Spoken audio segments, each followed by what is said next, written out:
This video is going to serve as an introduction to solving linear systems of equations and inequalities. We've got a list of skills that we're going to accomplish or that we're going to learn over the next week or so. So first of all, to just define what a system of linear equations is, it's like you're graphing two or more lines. And we're just going to say two lines. We're just doing two variable, two lines in the same plane, graphing two lines in the same xy plane, and you're looking for their intersection point. So that's all this is. We're just simply going to graph two lines at the same time in the same plane, hoping that they will intersect at a particular point. And so two lines, two variables. So what this is really leading us to is the ability to solve an equation with two variables and get both values. And here we have a list of skills. So this particular video is just going to serve as an introduction and solve by graphing, which we're not going to spend a lot of time on with remote learning. There are three methods for solving a system of equations, and this is a two variable system. So we're looking at two variables. It's important, two variables, two equations. The number of variables and the equations must be the same. So we're going to deal with two variable systems, two variables, two equations. We have three methods. First method is graphing, which we're not going to do much with in a remote setting. The second method is substitution. And the third method is elimination. And then we're going to do some application problems using this. And when you analyze systems, you will discover that certain systems lend themselves to substitution, certain systems lend themselves to elimination. If you have a graphing calculator or a graphing mechanism, then the graphing method is also a nice, a nice thing to analyze and look at. But I'll graph a few by hand, but as I said, we're not going to do much with the graphing by hand with remote learning.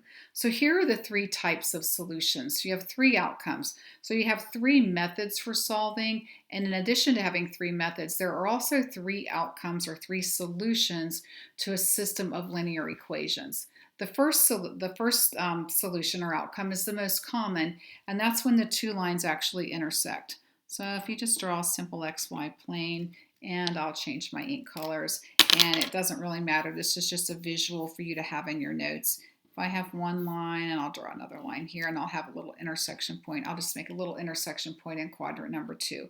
So a one solution system, you have one XY point that satisfies both lines, and we'll analyze that over the next few weeks. But the intersecting lines intersect at a single point, and this single point represents the solution to the system.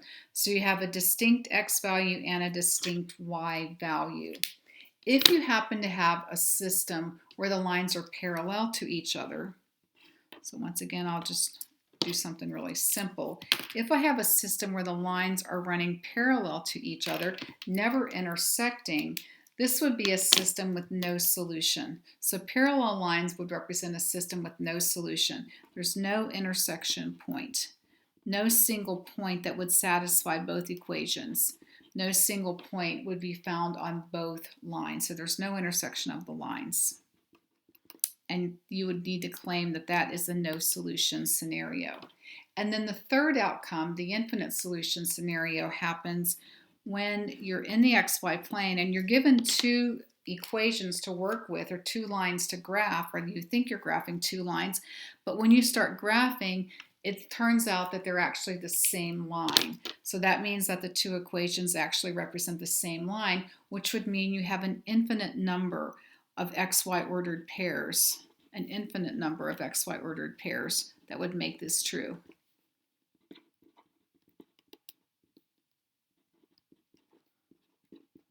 An infinite number of ordered pairs that would lie on both lines, since it's just one single line, an infinite number of ordered pairs that would satisfy both of the original equations, since they're actually the same equation.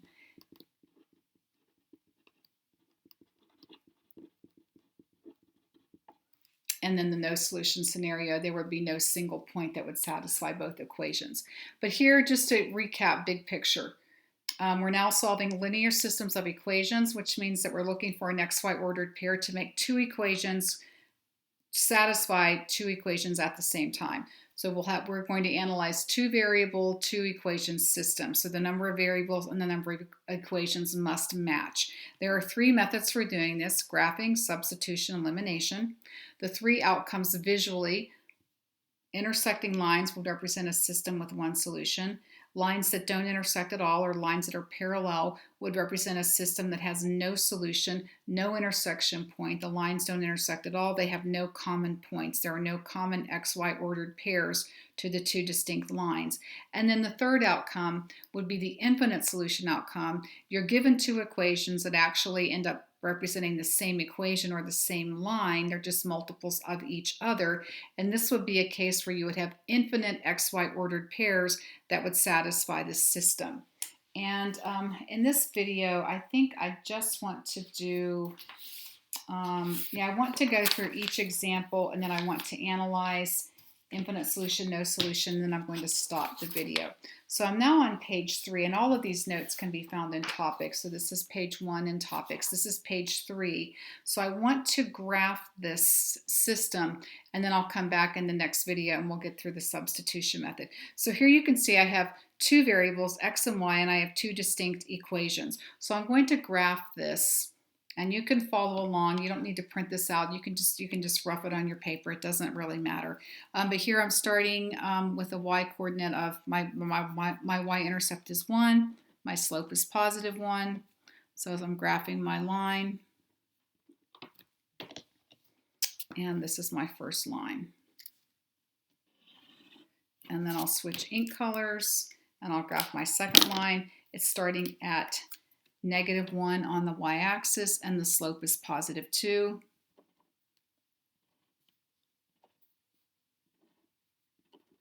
And when I create my line, I see that the two lines intersect right here, and that's the ordered pair 2, 3. So the ordered pair 2, 3 would serve as the solution to this system. Most of the systems that we do will have a solution, but I wanted you to see this, and then in a subsequent video I will come back and solve this by the substitution method. I'm going to skip the next one. I'm going to move to number 2 on page 4, and this is going to be my inconsistent system, or my system of no solution, no intersection point. And you can see here are my two equations. You can see that they have the same slope, but I want to go ahead and just give a good set of notes so you have examples to fall back on. So here, this line is going to cross the y-axis at +1.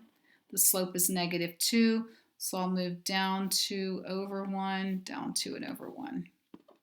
Lines are going to be falling from left to right. So here's my first line.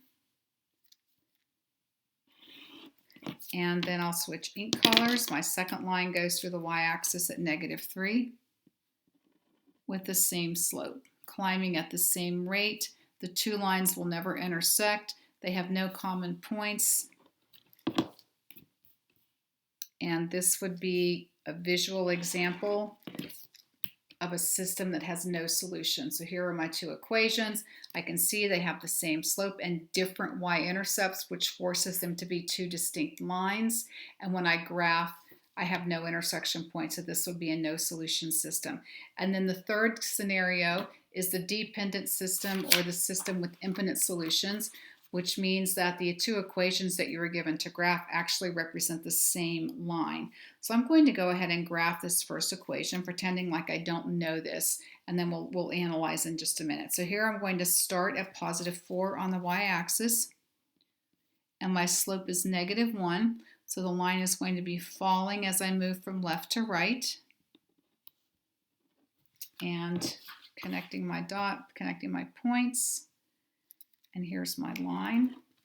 And then when I go back and analyze to graph the second equation, I notice that if I start trying to graph it, or analyze the slope, the y-intercept, this is given in standard form.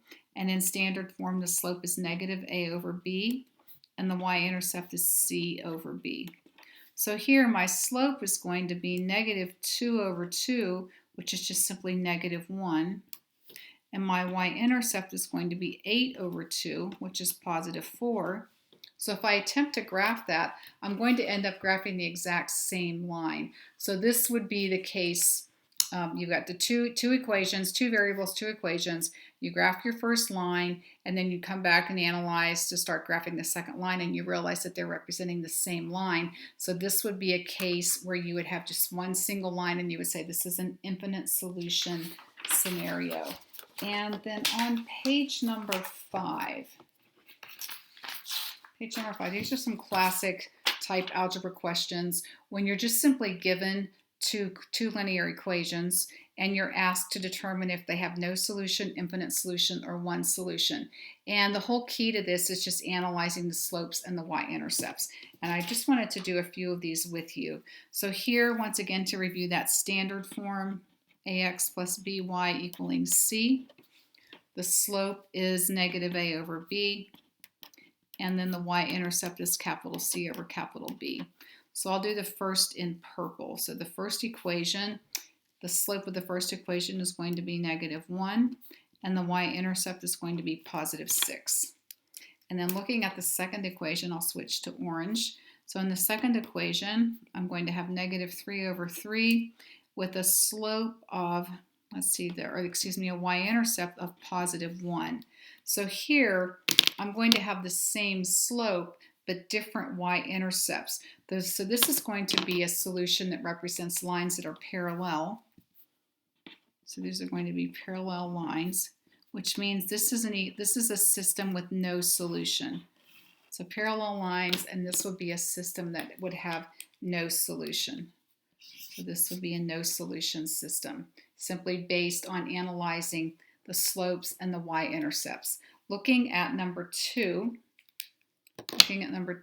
and I'll do the first in purple. So the slope for the first is going to be negative 1/2, and the y-intercept is 5 over 2.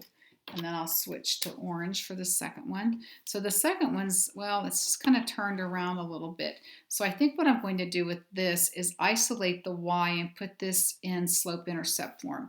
So this is going to be y, and that's going to be 3 divided by 6, representing my slope, and then negative 15 divided by 6, representing my y-intercept.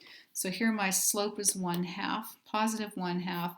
My y-intercept is going to be negative 5 over 3. So this would be a system that I would anticipate to have one solution. Since they have different slopes, different y-intercepts, they're two distinct lines. So this would be a system with one solution. And then I'll do one more on the video, and I'm going to do number 4 on the video. I'll ask you to do number 3. So number 4, let's see, they're both given in standard forms, so I'll do the first in orange. So the slope here is going to be negative. I'm going to have negative 4 over negative 6. So the slope here is going to be negative 2/3, and then the y-intercept is going to be negative 8 over negative 6, which is going to be positive 4/3. That's my y-intercept. And then looking at the second equation,